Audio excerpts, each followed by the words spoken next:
شرك معلوم नहीं معلوم. Assalamualaikum warahmatullahi wabarakatuh, sahabat Aswaja. Pemandangan ini mungkin bukan hal baru lagi bagi setiap muslim yang berziarah ke makam Nabi Muhammad SAW di Masjid Nabawi, Madinah. Yakni akan tampak seorang syekh yang berdiri di sekitar area makam Nabi untuk menjaga perilaku para peziarah agar tidak melakukan hal yang dilarang, di antaranya berdoa menghadap kuburan Nabi Muhammad SAW dan mengambil berkah dengan mencium atau menggosokkan sesuatu ke area yang berada di makam Nabi. Dan ternyata ditempatkannya seorang syekh di sekitar makam Nabi itu bukan tanpa alasan. Mereka berpedoman pada pendapat Ibnu Taimiyah dalam kitab Iqtidus Shirathil Mustaqim yang menjelaskan bahwa tidak pernah ada para salaf mendatangi kubur Nabi SAW untuk maksud berdoa. Begitu pula untuk selain kubur Nabi SAW. Para sahabat pun tidak pernah memaksudkan doa di sisi kubur Nabi SAW. Begitu pula tidak pada kubur para nabi yang lain. Yang mereka lakukan adalah mengucapkan salam pada Nabi SAW dan kedua sahabatnya, yaitu Abu Bakar dan Umar. Oleh sebab itu, jika ada seorang jamaah yang berlama-lama di area makam Nabi, maka petugas atau syekh yang berada di sekitar makam akan segera memintanya untuk segera beranjak.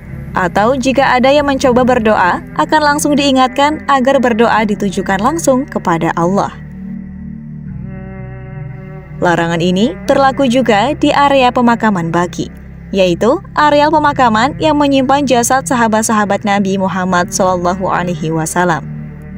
Terletak di bagian timur Masjid Nabawi, pemakaman yang memiliki areal 174.962 meter persegi itu selalu disesaki jamaah haji dan umroh untuk berziarah. Yang mana para syekh tampak standby di area pemakaman baqi tersebut dengan tugas yang sama seperti yang ada di sekitar makam Nabi di Masjid Nabawi, yakni mengawasi dan mengingatkan jamaah agar tidak melakukan amaliyah yang menyelisihi Al-Quran dan Sunnah. Namun, tugas syekh yang berada di pemakaman baqi biasanya lebih berat dibandingkan yang bertugas di area makam Nabi di dalam Masjid Nabawi. Sebab tak sedikit dari para jamaah dari berbagai negara yang justru tak memperdulikan larangan itu. Mereka, para jamaah, tetap melakukan amaliyah yang menurut para syekh penjaga makam adalah sesuatu yang dilarang. Bahkan sampai menimbulkan perdebatan antara jamaah dan syekh yang berjaga. Seperti pada video ini, di mana seorang syekh menasehati jamaah yang berdoa di kubur baqi dengan dalil Al-Quran mengenai larangan berdoa kepada selain Allah. Dan syekh tersebut seperti menyinggung ajaran orang-orang yang kerap berdoa dengan bertawasul terlebih dahulu kepada Nabi Muhammad, Sayyidina Ali, kemudian Ja'far dan Fatimah Zahra. Lalu syekh itu juga meyakinkan jamaah yang ada di hadapannya untuk terus berdoa hanya kepada Allah, bukan meminta kepada Rasulullah. Dan dalil-dalil pun dikeluarkan kembali oleh syekh untuk mencegah para jamaah meminta berkah kepada kubur. Sebab kuburan tak bisa apa-apa. Seperti ayat Quran di surah Al-Ahzab ayat 67 yang menjelaskan tentang pengakuan orang-orang yang telah disesatkan para pemimpinnya dan para pembesarnya sewaktu di dunia. Wajah sang syekh juga sesekali menunjukkan ketegasannya bahwa perkataannya adalah suatu perkara serius. Sehingga ia kembali mengingatkan kepada jamaah agar jangan terjebak ke dalam ajaran yang mengajak mereka untuk mengagungkan kuburan, sebab mereka akan menyesal di akhirat kelak. Dalam nasihatnya, syekh tersebut berkata bahwa amalan yang dilakukan oleh para jamaah di kuburan tidak ada anjurannya, baik itu dari Rasulullah maupun sahabat seperti Abu Bakar, Umar, Utsman, Ali. Jadi, jika tetap dikerjakan, maka itu adalah kesesatan. هذا تجدها الآن في هذا الزمن تفعل. انظر هل الرسول أبو بكر وعمر وعثمان وعلي فعلوها؟ إذا فعلوها فأنت على خير وإذا ما فعلوها فأنت على ضلال. Karena menurut syekh, jika perbuatan itu baik, pasti Nabi dan para sahabat sudah melaksanakannya. Namun jika itu perbuatan mungkar, maka Nabi pastinya sudah mengingatkannya. Dan syekh mengambil sebuah hadis Nabi yang diriwayatkan Imam Muslim tentang siapa orang yang melakukan amalan bukan berasal dari Nabi Muhammad, maka amalan tersebut tertolak. Di akhir nasihatnya, syekh tersebut menekankan bahwa di akhir zaman iman dan kebenaran akan kembali ke kota Madinah sebagaimana ular kembali ke lubangnya. Lalu Syekh juga melanjutkan ucapannya, siapa yang mengatakan penduduk Mekah dan Madinah di atas kesesatan, maka itu adalah dusta. Sambil membawakan hadis Rasulullah Shallallahu Alaihi Wasallam yang menyatakan bahwa kota Mekah dan Madinah di atas kebenaran. Lalu di video akhir, seorang syekh yang lagi-lagi mendapati para jamaah sedang mengambil berkah di kuburan Baqi, mencoba memberi peringatan dengan berkata bahwa tidak berguna nasab seorang meskipun ia mengaku keturunan Nabi Muhammad sekalipun, tapi jika amalannya menyelisihi sunnah, maka apa yang dapat diharapkan?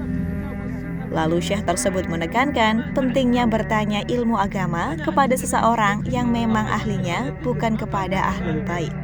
Bukan hanya di Madinah saja, pelanggaran yang dilakukan oleh jamaah haji dan umroh juga sering terjadi di wilayah Masjidil Haram Mekah. Di antaranya, ada yang memakai jimat, yang mana di Saudi hal itu sangatlah dilarang keras. Sehingga tak heran jika para syekh atau askar yang sedang bertugas menemukan ada yang mengenakan jimat, maka akan langsung diperingati dan ditindak. Seperti beberapa kasus yang bisa kita lihat dalam video berikut. Yang mana terlihat seorang syekh yang berada di Masjidil Haram menghampiri seorang anak kecil yang sedang digendong oleh ayahnya. Lalu syekh tersebut menggunting jimat yang dipakai si anak dan gelang yang dipakai si ayah. Sambil tersenyum, syekh itu menasehati agar percaya hanya kepada Allah semata, bukan dengan benda-benda seperti ini yang menimbulkan syirik. Sebelum perpisahan, syekh mencium anak kecil dengan keramahannya. Perlu kita ketahui bersama, jika Arab Saudi selama ini dikenal sebagai negara yang berasaskan tauhid. Hal itu pernah disampaikan oleh Raja Salman dalam sebuah wawancara. Raja Salman mengatakan bahwa negara ini, Saudi, syariatnya diambil dari kalimat La ilaha illallah Muhammadur Rasulullah. Dari dakwah tauhid, inilah asas berdirinya negara ini. Dan inilah syariat yang digunakan oleh negara Saudi. Semenjak Muhammad bin Saud yang merupakan pendiri negara Saudi dan Muhammad bin Abdul Wahab yang dikenal sebagai ulama paling berpengaruh di awal terbentuknya kerajaan Saudi hingga saat ini. Juga ada peran penting dari Raja Abdul Aziz yang memfokuskan dakwah tauhid dalam proses membangun negara Saudi ini. Sehingga kita sebagai penerus yang memimpin bangsa ini wajib mengikuti syariat yang telah lama dibangun. Bahkan saat negara ini merasakan jatuh bangun, kita harus tetap memegang teguh komitmen untuk terus mempertahankan syariat ini. Tegas Raja Salman dalam wawancara eksklusifnya. Langkah kerajaan Saudi dalam menjalankan asas negaranya yang menjunjung tinggi tauhid memang tak perlu diragukan lagi. Bahkan bisa dibilang niat baik otoritas Saudi tak main-main dalam mewujudkan itu. Mereka sampai rela menggelontorkan dana besar hanya untuk membangun universitas Islam lengkap dengan fasilitasnya. Lalu mahasiswa dari seluruh dunia bisa mendaftarkan diri secara gratis untuk menjadi bagian dari pelajar di sana. Itulah beberapa informasi seputar syekh yang berjaga-jaga mengawasi jemaah di sekitar area makam Nabi Muhammad Shallallahu Alaihi Wasallam. Wallahu a'lam. Wassalamualaikum warahmatullahi wabarakatuh.